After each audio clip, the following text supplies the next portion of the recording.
You're listening to Mundo in the Morning on 95.7 FM KCMO. So this should be getting way more attention than it is, but it comes from, of course, our friends at the Sentinel. SentinelKSMO.org is where you can go to find news that, like the Kansas City Star is not going to touch, certainly will not be highlighting. The Kansas State Board of Education voted 8-0 to allow a teacher who had admitted to inappropriate behavior with a student retain his teaching license at the board's meeting this month. Dave Trabert with the Kansas Policy Institute is here on KCMO Talk Radio. And this teacher, by the way, was in the Shawnee Mission School District. First off, Dave, what do we know about this teacher, and how do they vote 8-0 on something like this? Well, good morning, Pete. It's good to be here. There's the Kansas public education system is really upside down. You have a lot of people at the Department of Education are just focused on process. They're not concerned about students' outcomes, and there certainly doesn't seem to be concern in this case about protecting girls. This wasn't a one-off, innocent, I made a mistake, I flirted once.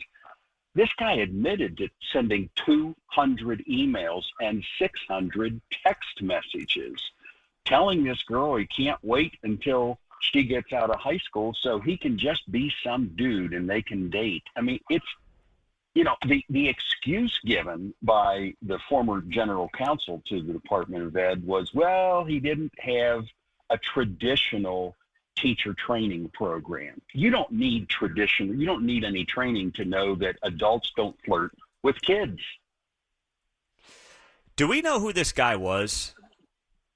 I don't know the name. They have not released the name, but he left Shawnee Mission, was allowed to resign, and he went to work at the Rock Creek U.S. School District, USD 323, a little bit west of Topeka. The paperwork that the department published said he went to Rock Hill. There is no such district. We got confirmation last night from the Department of Ed that was a mistake and that he went to Rock Creek. I don't know if he's still there or not, though. Well, but here's the thing.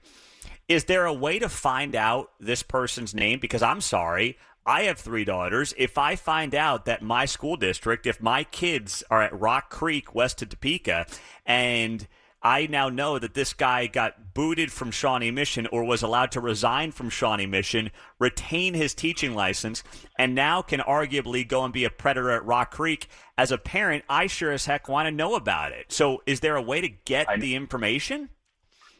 You could probably get it from the district, or at least the Deuce, because the paperwork that was published said that he went to teach math and be an assistant forensics coach. Rock Creek is not a big district, so that shouldn't be hard to narrow down.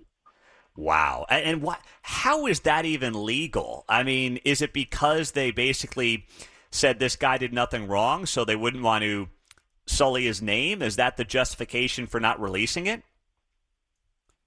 The general counsel at the Department of Education, Scott Gordon, said he intervened and convinced the Professional Practices Commission to allow the guy to go on a 1-year probation rather than just lose his license, as usually happens. Yeah.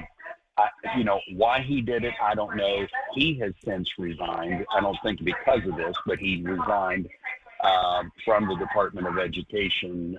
We've heard that he's gone over to the State School Board Association, but it's not confirmed. So it's just that, there's a real hesitancy to make the system look bad. That's why there's so many of these things that some get reported, and teachers who break those rules lose their license. But we're hearing that a good number of these types of things don't get reported. Or they might get reported to the administration, but it kind of gets swept under the rug there. And in some districts, we're trying to look into that as well. Now, remind me, how does the Kansas State Board of Education get selected?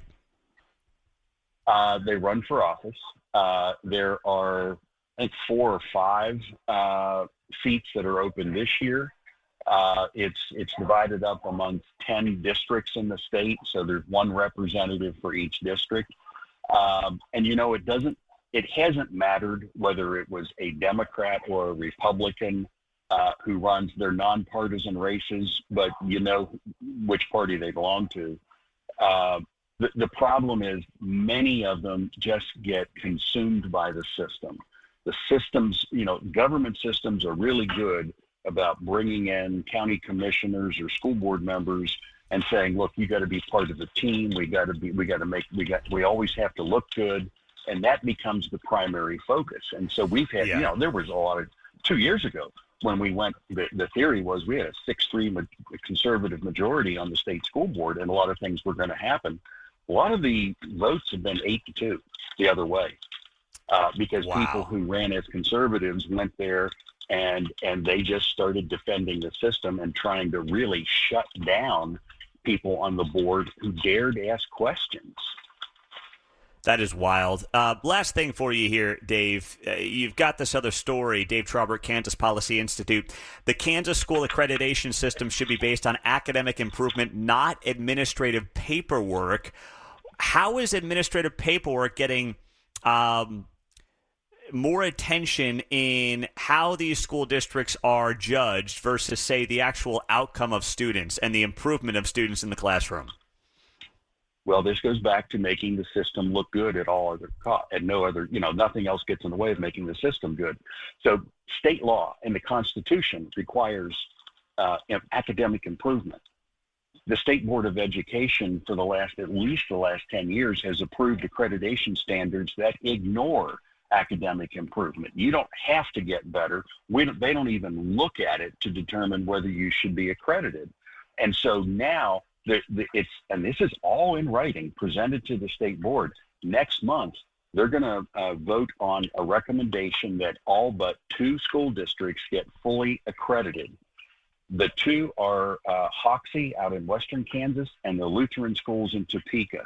And their sin is that they didn't get a report turned in on time for 2 consecutive years. Their outcomes are way above the state average. Districts like Kansas City, Kansas, that are like at half the state average, no problem. You get fully accredited. The report even says there were 36 districts. This was a teacher licensure report. 36 districts were flagged for insufficient or questionable numbers of licensed teachers. That's okay. You get accredited, but boy, don't you be late sending in your report or you go to timeout. Oh. Dave, great job as always. Thanks for being here on KCMO. All right. Thanks, Pete. Dave Trabert, Kansas Policy Institute. I'm Pete Mundo. We got more in the 9 o'clock hour coming up next.